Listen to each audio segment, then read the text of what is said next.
শবে পালন করা কি বিদআত? শবে উপলক্ষে আনুষ্ঠানিকতা করা, সিন্নি দেওয়া, আপনার ওই যে আপনার কি হালুয়া বিতরণ করা। একটা জাল হাদিস বানাইছে যে নবীজি দাঁত ভাঙছে এই জন্য হালুয়া খাইছে, এই জন্য আমরা হালুয়া খাই। মানে কত বড় চিটারি আপনি চিন্তা করেন।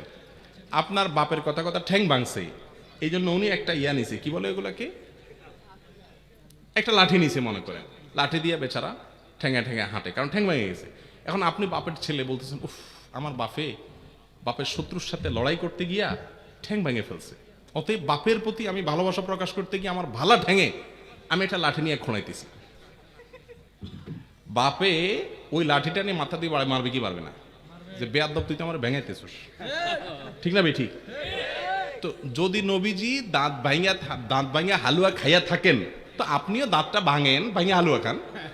আপনি আস্ত ভালো দাঁত নিয়া সবরাতে হালুয়া খাইতেছেন, এর চেয়ে বাটপারি আর কিছু হতে পারে?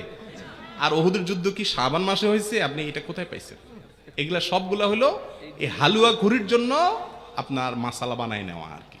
ভাইরা আমার, সবরাত কেন্দ্রিক রাত্রি জাগরণ, দিনে ইবাদত এবং আপনার আরো যত কাজ আছে, এগুলো কোনোটাই আসলে বিশুদ্ধ হাদিস দ্বারা প্রমাণিত। তবে হ্যাঁ, বিভিন্ন হাদিস থেকে এইটুকু বোঝা যায় এই রাতে আল্লাহ রাব্বুল আলামিন হিংসুক এবং শিরকারী ছাড়া বাকিদেরকে আল্লাহ সাধারণ ক্ষমা ঘোষণা করেন। কথা কি বুঝতে পারছি? আর যেহেতু শাবান মাস নফল রোজা মাস, অন্য দিনের মতো ওই দিন রোজা রাখতে পারেন, কিন্তু সবরাত উপলক্ষে স্পেশাল রোজা, এটাও বিশুদ্ধ হাদিস দ্বারা প্রমাণিত না। কিন্তু সবরাত নিয়ে বহুত মারামারি কাটাকাটি আছে। দুঃখের বিষয়, যে সমাজে নামাজের খবর নাই, হাজার হাজার হারামের কাজ চলতেছে, সেখানে সবরাত নিয়ে কি হয়? মারামারি হয়। আল্লাহ আমাদের বোঝার তৌফিক দান করুন। শবে বরাতে হালুয়া রুটি খাওয়া যাবে কিনা? শবে বরাতে হালুয়া রুটি খাবেন। কি কারণে হালুয়া রুটি খাবেন ভাই?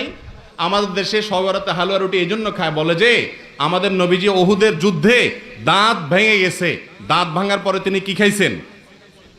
হালুয়া রুটি খাইছে। এই জন্য শবে বরাতে নাকি এই ঘটনা ঘটছে, এই জন্য আমরাও কি খাই? হালুয়া রুটি খাই।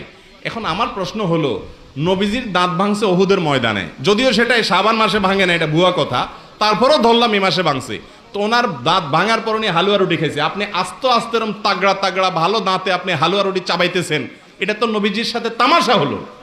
কি বলেন?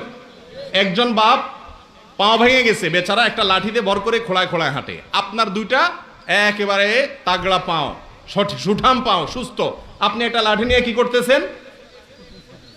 খোলায় খোলায় হাঁটতেছেন, ভালো পাও।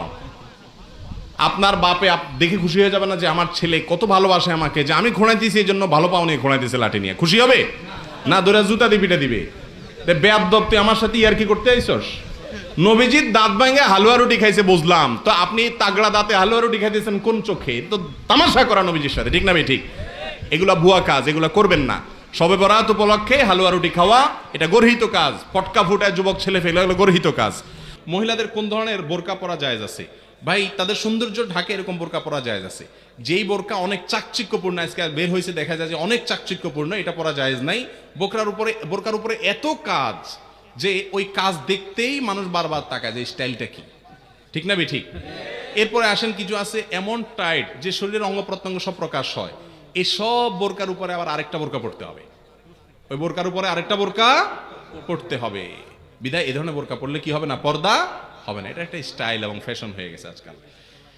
এখন তো যে ইয়েও বাইর হইছে, আল্লাহ মাফ করো, ফ্যাশন শো বোরকা পরে কি হয়? ফ্যাশন শো হয়। এগুলো কিয়ামতের আলামত ছাড়া আর কিছু না।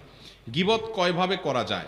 গিবত তো ভাই একটা হারাম গিবত আর একটা জায়েজ গিবত। জায়েজ গিবত হলো যেখানে একজনের সমালোচনা আরেকজনের পেছনে করলে যার সমালোচনা করলেন তার লাভ আছে। কথার কথা, ছেলে কোনো কুকাম করেছে, ছেলের বাপরে বলে দিলেন যাতে করে তারা শাসন করে, এই গিবত জায়েজ আছে। কিন্তু কিছু কিছু গিবত ওয়াজিব। কথার কথা, ওনার দ্বারা কোনো ক্ষতি হচ্ছে, উনি একটা বোম নিয়ে আসছে এখানে, এখন উনি চলে গেছে, এখন ওনার সমালোচনা করাটা কি ওয়াজিব, কারণ উনি আমাদের সবার কি করবে? ক্ষতি করবে। এই জন্য এই ধরনের গিবত জায়েজ আছে।